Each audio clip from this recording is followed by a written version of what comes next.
TVS ইনসাইটে আপনাদের স্বাগত জানাচ্ছি। আমি আবুল কাশেম। আমরা আজকে কথা বলবো সামাজিক নিরাপত্তা বেষ্টনীর আগামী বাজেটের বরাদ্দ নিয়ে। প্রিয় দর্শক, আপনারা জানেন যে সরকার দেশের দরিদ্র জনগোষ্ঠীকে সামাজিক নিরাপত্তা বেষ্টনীর আওতায় ভাতা দিয়ে থাকে, বিশেষ করে বয়স্ক ভাতা, বিধবা ভাতা, তারপরে হচ্ছে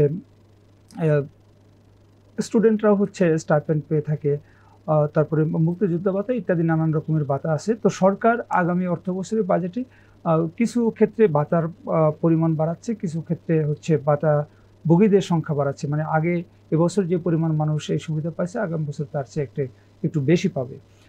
এই বিষয়ে বিস্তারিত লিড নিউজ প্রকাশ করেছে আজকে টিভিএস। নিউজটি করেছেন আমাদের বিশেষ প্রতিনিধি শেখ আবদুল্লাহ। আমরা আজকে তাকে স্টুডিওতে পেয়েছি, তার কাছ থেকে বিস্তারিত জানবো। আবদুল্লাহ, আপনার নিউজে আপনি আজকে বলছেন যে সোশ্যাল সেফটি নেটের আওতা এবং হচ্ছে ভাতার পরিমাণ দুটাই সরকার বাড়ানোর একটা উদ্যোগ নিয়েছে। আপনি যদি একটু বলেন যে কোন কোন ভাতার উপকারভোগী এবং ভাতার পরিমাণ কতটা বাড়ছে। ধন্যবাদ আপনাকে। আমি যে নিউজটা করেছি এটা মূলত হচ্ছে সমাজ কল্যাণ মন্ত্রণালয় সামাজিক নিরাপত্তা কর্মসূচির যে অংশটুকু বাস্তবায়ন করে সেখানে আসলে মোটা দাগে বলা যেতে পারে যে সামাজিক নিরাপত্তার বড় কাজগুলোই হয়ে থাকে। সেখানে রয়েছে বয়স্ক ভাতা, বিধবা ভাতা, প্রতিবন্ধীদের ভাতা, আপনার অনগ্রসর জনগোষ্ঠী, হিজড়া, বেদে, চা শ্রমিক, এই ধরনের যে সমস্ত মানুষ যারা প্রান্তিক জনগোষ্ঠী, যাদের এই ধরনের সহযোগিতা দরকার, তাদের ভাতা। আমি জেনেছি যে বয়স্ক ভাতার আওতা বাড়ানো হবে, নতুন করে 1 লাখ মানুষকে বয়স্ক ভাতার অন্তর্ভুক্ত করা হবে। তাদের ভাতা এখন তারা পায় 600 টাকা, তাদেরকে 650 টাকা দেওয়া হবে।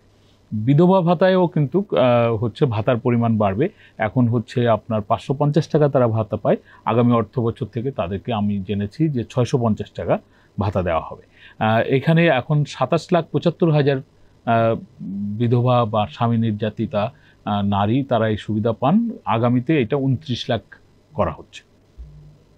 আপনার প্রতিবন্ধী ভাতা বাড়ানো হবে এরকম, এখন 850 টাকা প্রতিবন্ধীরা ভাতা পায়, সেইটা হচ্ছে বাড়িয়ে করা হবে 900 টাকা।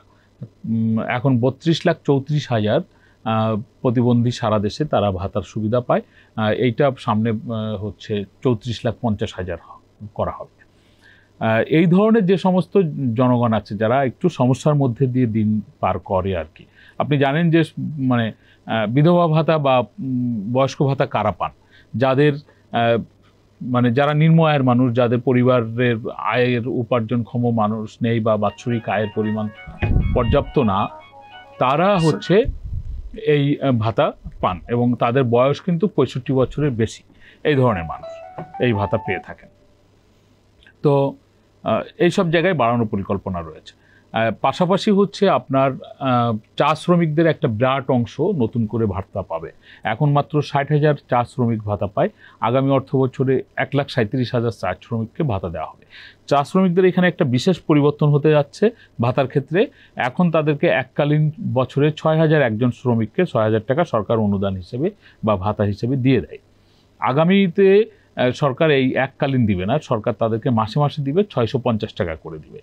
6,000 টাকা যদি আপনি সারা বছরের হিসেব করেন দেখবেন যে তাতে 500 টাকা পড়ে যায়। 650 টাকা, তার মানে তাদের ভাতার পরিমাণ 150 টাকা বাড়লো। আর মাসে মাসে দেওয়ার অর্থ হচ্ছে, এটা নিয়ে একটা ছোট মানে পর্যালোচনা বা গবেষণা হয়েছে, দেখা গেছে যে এককালীন টাকাটা দিয়ে দিলে চা শ্রমিকরা টাকাটা খুব দ্রুতই খরচ করে ফেলে, যেটা তাদের পরবর্তীতে গিয়ে ওই টাকাটা আর হঠাৎ করে কোনো প্রয়োজন হলে তারা পায় না। তো সেই প্রেক্ষিতে হিসাব করে বলা হচ্ছে যে না, এককালীন না দিয়ে তাদেরকে যদি মাসে মাসে দেওয়া হয় তাহলে প্রতি মাসে সে কোনো না কোনো কাজের জন্য এই টাকাটা ব্যবহার করতে পারবে। এখানে আপনার কাছে জানতে চাবো, এই যে ভাতা যেটা বাড়ছে, আপনার তথ্য থেকে যেটা দেখলাম এবং নিউজ পড়ে যে 50 টাকা এবং 100 টাকা মোটামুটি এই রেঞ্জে বাড়ছে। বয়স্ক ভাতা 50 টাকা বাড়ছে, বিধবা ভাতা 100 টাকা বাড়ছে। আমরা দেখলাম যে গত বাজেটেও কিন্তু এরকম 50 টাকা 100 টাকা করে বেড়েছিল, কিন্তু ইনফ্লেশনের যে হার, আমি বাজারে পণ্য কী দামে পাওয়া যায় বা এই 600 টাকায় মাসে কি পাওয়া যায় সেই প্রসঙ্গে গেলাম না, কিন্তু ইনফ্লেশনের যে রেট, তো সেই তুলনায় তো এটা বেশ কম। এবং আপনি জানেন যে সরকারি চাকরিজীবীরা হচ্ছে 10% তাদের বেতন ইনক্রিমেন্ট হচ্ছে, যারা পেনশন পাচ্ছে তাদেরও হচ্ছে ওই সেম হারে তাদের পেনশনের অ্যামাউন্টটা ইনক্রিমেন্ট হচ্ছে। তো বয়স্ক ভাতা এত কম হারে বাড়ছে কেন? আপনি মানে ঠিকই বলেছেন যে মানে আপনি যদি 10% যদি ইনক্রিমেন্ট 600 টাকায় হয় তাও 60 টাকা হয়, কিন্তু সেটা আসলে 60 টাকা হচ্ছে না, এটা হচ্ছে 50 টাকা।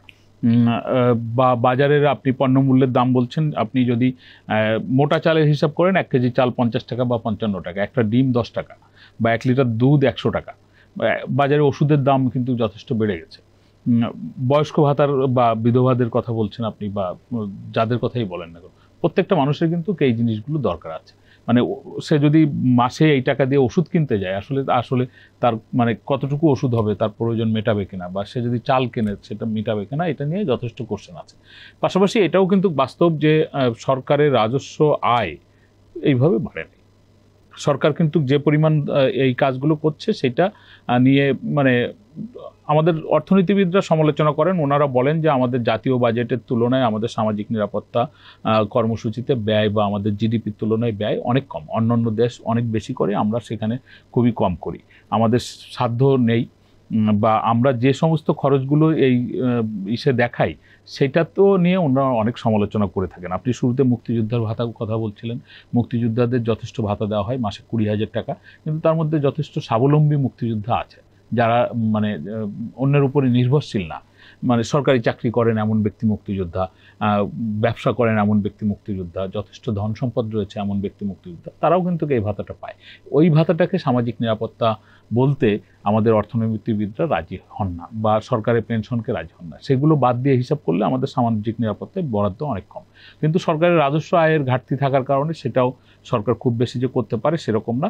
সাম্প্রতিক সময়ে আমি দেখেছি যে কয়েকজন বিশেষজ্ঞ ওনারা বলতে চান যে সরকারের অপ্রয়োজনীয় অনেক ব্যয় আছে, সেই ব্যয়গুলো যদি সরকার না করে, সরকারের অনেক অপচয় আছে সেইগুলো যদি না করে, তাহলে কিন্তু সামাজিক নিরাপত্তায় বরাদ্দটা বাড়ানো যেতে পারে, বা এটা বাড়ানো খুব জরুরিও।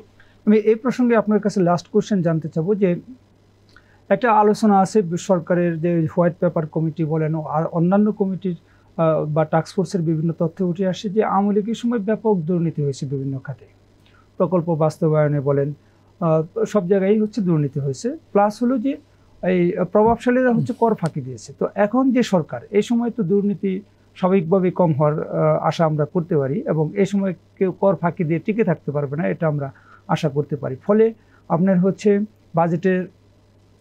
বাজেটের সাইজ যদি একই পরিমাণ থাকে, দুর্নীতির অংশটা সরকার সাশ্রয় করতে পারবে, এবং কর ফাঁকি যেটা হয়তো সেটা সরকার হচ্ছে বাড়তি রেভিনিউ পাবে। তো সেই অর্থটা আসলে যাবে কোথায় তাহলে? আমার মানে এই আলোচনা হচ্ছে, অনেকে হয়তো বলছে এগুলো আসলে বলার জন্য বলা, কিন্তু একটা সিস্টেম থেকে বের হয়ে এসে নতুন একটা সিস্টেমে যাওয়া, মানে আপনি বলছেন যে রাজস্ব যারা ফাঁকি দিয়েছে তাদের কাছ থেকে রাজস্ব আদায় করতে যদি পারে, তাহলে হয়তো আমাদের রাজস্ব সংগ্রহের পরিমাণ, ফাঁকিটা নাই বললাম না মানে এখন যদি ফাঁকি বন্ধ হয় তাহলে হয়তো আমাদের রাজস্ব সংগ্রহের পরিমাণ অনেক বেড়ে যাবে। মানে খুব সহজ না ব্যাপারটা আসলে। মানে যে ভদ্রলোক ফাঁকি দিয়েছে উনি কিন্তু মানে আজকে এমন কোনো কাজ করবেন না যেটা দিয়ে প্রমাণিত হয় উনি এতদিন ধরে ফাঁকি দিয়ে এসছেন, অথবা যারা ফাঁকি দেওয়ার সুযোগ করে দিয়েছে, সেটা সুবিধা নিয়ে হোক অথবা যে কারণে রাজনৈতিক চাপের কারণে হোক, যেভাবেই হোক, তারাও সাথে সাথে এটা প্রমাণ করতে যাবে না যে এইখানে ফাঁকি ছিল, আমরা এতদিন এই সুযোগ করে দিয়ে এসেছি। মানে যে কারণে এই সিস্টেমটাকে ডেভেলপ করার জন্য একটা সময় লাগবে। এই সরকার এসে তারা এখন সংস্কারগুলোর কথা বলছে, সংস্কারে কিন্তু হাত দিতে পারে নাই। এবং আগামীতে বাজেট, এবং সেই বাজেটের পরে এই সরকার আসলে কতদিন থাকবে, সরকার নিজেই বলেছে আগামী ডিসেম্বরের নির্বাচন অথবা তার পরবর্তী মার্চের মধ্যে নির্বাচন। তার অর্থ হচ্ছে যে আগামী অর্থ বছরের পুরো বাজেটটাও কিন্তু এই সরকার বাস্তবায়ন করবে বা করতে পারবে তা না। ফলে করদাতারা খুব উৎসাহী হয়ে মানে কর দিতে চলে আসবেন, বা লোকজন খুব বেশি উৎসাহী হয়ে সরকারকে মানে সংস্কারে সহযোগিতা করে নতুন করে কর আদায়ের ব্যবস্থা করবে, এটা আমার কাছে মনে হয় না। ধন্যবাদ আপনাকে। প্রিয় দর্শক, আমরা সামাজিক নিরাপত্তা নিয়ে শেখ আব্দুল্লাহর কাছ থেকে শুনলাম। আমরা আশা করব যে দেশের দরিদ্র মানুষের জন্য সরকার যেহেতু একটু দায়িত্ব নিয়েছে, তো ওই দরিদ্র মানুষগুলো যাতে সত্যিকার অর্থেই সরকারি এই সহায়তার বেনিফিটটা পায়, যে 600 টাকা দিয়ে আসলে সে একজন বয়স্ক মানুষ, তার সারা মাসের হয়তো ওষুধ হয় না, সে প্রতিদিন 1 গ্লাস দুধ এবং একটা ডিম খেতে পারে না। তো বাজারে পণ্যমূল্য যে হারে বাড়বে, এই আমাদের দরিদ্র জনগোষ্ঠী, প্রান্তিক জনগোষ্ঠী এবং বয়স্ক জনগোষ্ঠী, সরকার যাদেরকে সত্যিকার অর্থেই হচ্ছে সহায়তা দিতে চাচ্ছে, তারা যেন আরেকটু ভালো লাইফ লিড করতে পারে, নিশ্চয়ই সরকার সেটা বিবেচনা করবে। আমাদের এই শো যদি আপনাদের ভালো লাগে আপনারা লাইক করবেন, শেয়ার করবেন। ধন্যবাদ সবাইকে।